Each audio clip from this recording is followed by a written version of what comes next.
Greetings, I'm just going to go through a quick stencil lettering tutorial today. This is part of a bigger design which I've already finished cutting there. So this is the last part of it to finish this stencil.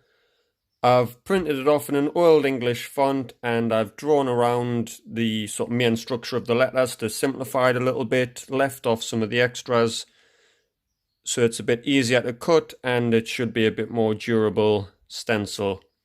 I've got my scalpel ready, so as you can see I'm ready to get started now.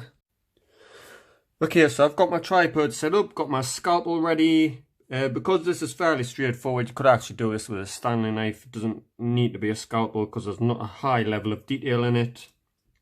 And ready to start now. So when I'm cutting something like this with a sharper point, I'm going to start from the point and work outwards. It just helps to keep the edges a little sort of sharper and neater on the points there. And you can see it's nice and straightforward, and this shouldn't take too long.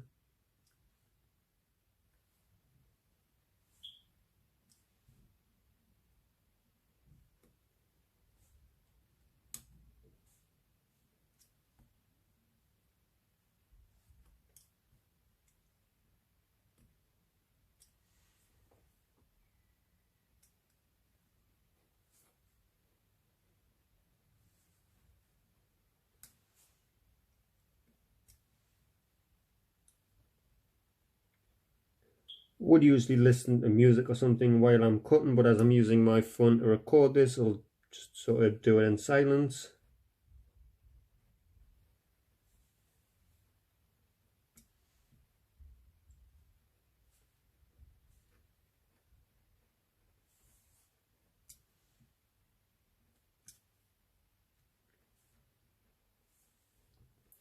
And I'll probably go through the H and then I will cut the rest out in a time lapse so it's all speeded up. Just obviously it'd be sort of a boring 20-minute video if I just left it all recording at normal speed.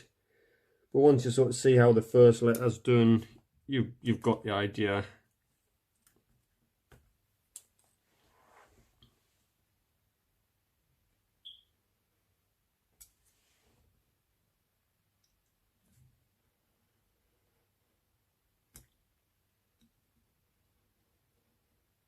Also, if there is anything sort of specific that anybody would like to know about stenciling, you can always leave a comment or drop a quick message, and I'll try and sort of incorporate that into some of my videos just to give people the help and info that they need. That's a little awkward with the tripod in the way a little. I should be able to get this all done.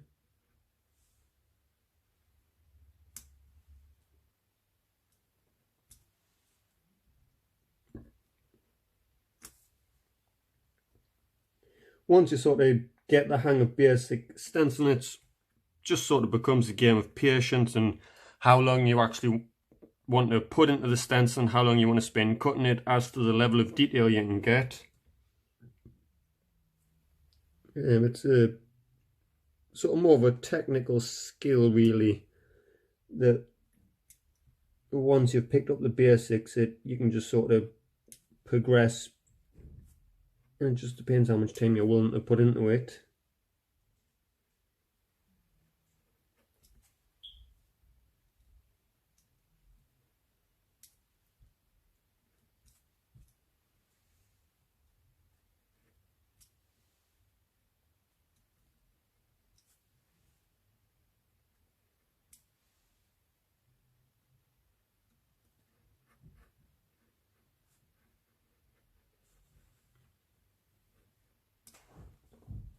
And if you don't sort of have any software on your PC or laptop that has a good selection of fonts, if you look online on Google and sort of type in font generator, you'll be able to find a sort of online software where you can just basically type in any word you want and go through the list of fonts.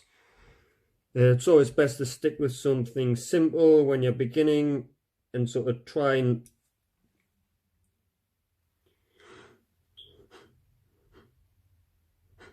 Oh, Jesus Christ.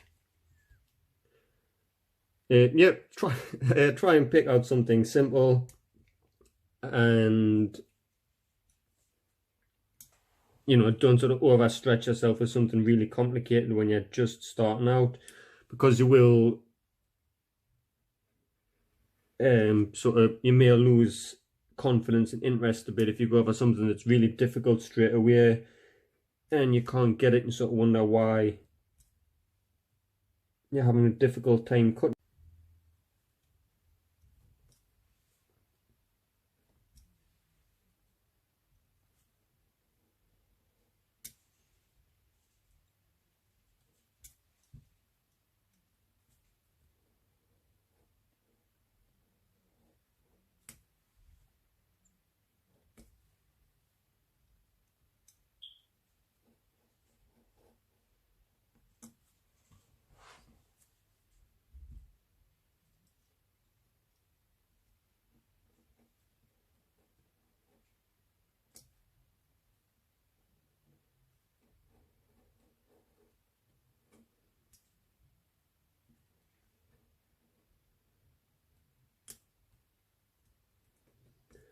Right, so I kind of lost my train of thought halfway through this when I sneezed, but I didn't want to stop the video because I've obviously already started cutting it, so I can't go back to the beginning now.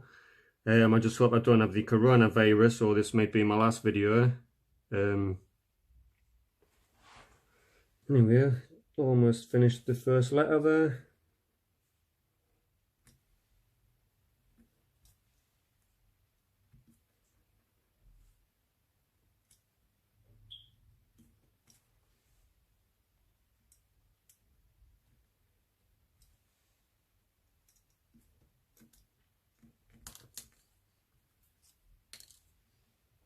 I will obviously get into more technically harder, detailed stuff, but it's best to begin with something easy so anyone's beginning stenciling.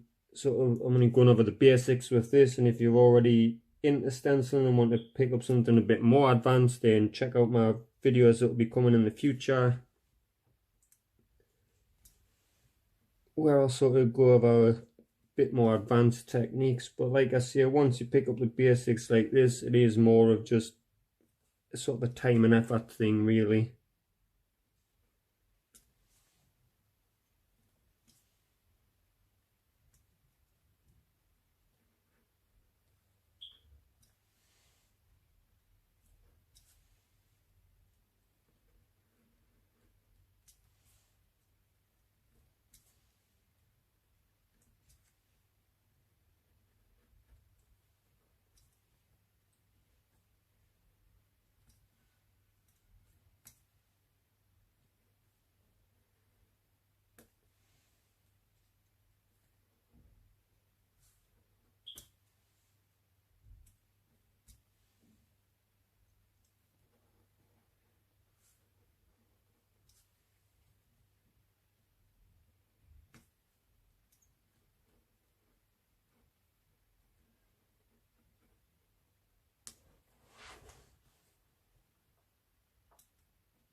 Alright, so I had a slight interruption there, but as you can see, it didn't take too long just to get the first letter done, and I will do the rest as a time lapse just to speed things up a little bit.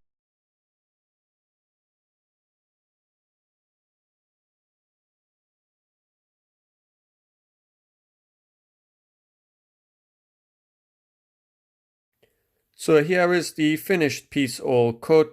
Didn't take too long because like I say, it's fairly straightforward. I will put up a couple of stills at the end of this video just so you can see a bit clearly and how it's going to look when it's painted. And also, if you'd like to check out the equipment that I use to produce my stencils, if you'd like to check one of my previous videos, I do a run through of the sort of type of paper I use and the scalpel and blades and whatnot. And obviously, if you would like to see this piece painted, I'm sure if you check my future videos, I'll be uploading some of the finished piece as well.